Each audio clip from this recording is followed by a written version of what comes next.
अस्सलाम वालेकुम नाजरीन। अज की वीडियो NA71 PP 46 ते PP 47 दे पाकिस्तान तहरीक इंसाफ के बाशऊर वोटर्स के वास्ते बनाई गई है। तो इस वीडियो के असीं दसन जा रहे हैं कि पाकिस्तान तहरीक इंसाफ के NA71 तो वो थले जो दो हल्के ने उन्होंने किहड़े किहड़े कैंडीडेट्स ने तो उन्होंने निशानात की ने। तो 8 फरवरी नूं तुसी पाकिस्तान तहरीक इंसाफ के कैंडीडेट्स ते उन्होंने निशानात ते मोहर ला के पाकिस्तान तहरीक इंसाफ ने सियालकोट चूं भारी मार्जन के नाल कामयाब कराना है। NA71 जिहड़ा कौमी असैंबली का हल्का है उहदे विच रिहाना इम्तियाज़ डार जिहड़ी कि उस्मान डार साहब ते उमर डार साहब दी वालदा ने वो इलैक्शन लड़ रही ने।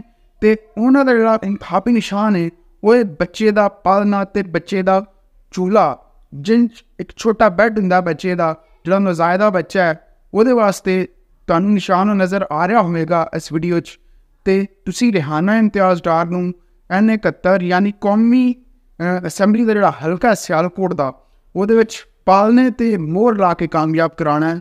उस तो इलावा जो दो सूबाई असैंबली के हल्के ने, एक PP 46 जिहड़ा कि रूबा उमर डार वो कैंडीडेट है तो वह जो इंतखाबी निशान है वो नारियल है।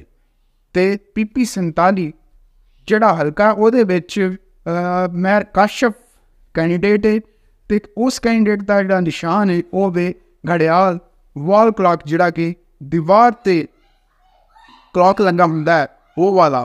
तो ये निशान जिहड़े ने पल्ले बन लवो, ये याद कर लवो, एक कैंडीडेट्स के नाम ही याद कर लवो क्योंकि तुहानू दो बैलेट पेपर दिते जाएंगे, एक चिट्टे रंग का होएगा एक हरे रंग का होएगा। जिहड़ा हरे रंग का बैलेट पेपर होएगा ਉਹਦੇ ਤੇ ਤੁਸੀਂ रिहाना इम्तियाज़ डार दे बच्चे के पालने ते मोहर लानी है। तो जिहड़ा सफ़ेद कलर का बैलेट पेपर होएगा वो जो तुसी PP 46 चो ते रूबा उमर डार जिहड़ी कि उमर डार की वाइफ ने तो उन्होंने निशान जिहड़ा नारियल वो मोहर लानी है। तो जिहड़ा चिट्टा तुहाडा बैलेट पेपर है PP 47 वास्ते वो महर काशफ का जिहड़ा घड़ियाल का निशान है वो मोहर लानी है। 8 फरवरी नूं आप भी निकलो, अपने रिश्तेदारां नूं अपने घरदिआं नूं लैके जाओ पोलिंग स्टेशन से, वोट कास्ट करो तो पाकिस्तान तहरीक इंसाफ नूं कामयाब कराओ। शुक्रिया।